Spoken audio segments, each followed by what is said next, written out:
You ask Tiger to calculate. This deals with linear inequalities with one unknown. The final result is x greater than -1/4. Let's solve it step by step. Isolate the x. Divide both sides by -28.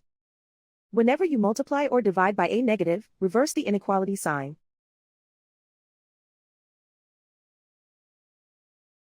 Cancel out the negatives.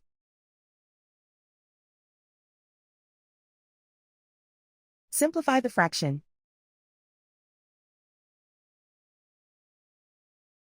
Move the negative sign from the denominator to the numerator.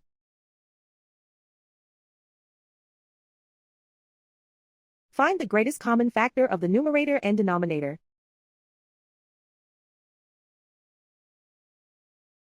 Factor out and cancel the greatest common factor.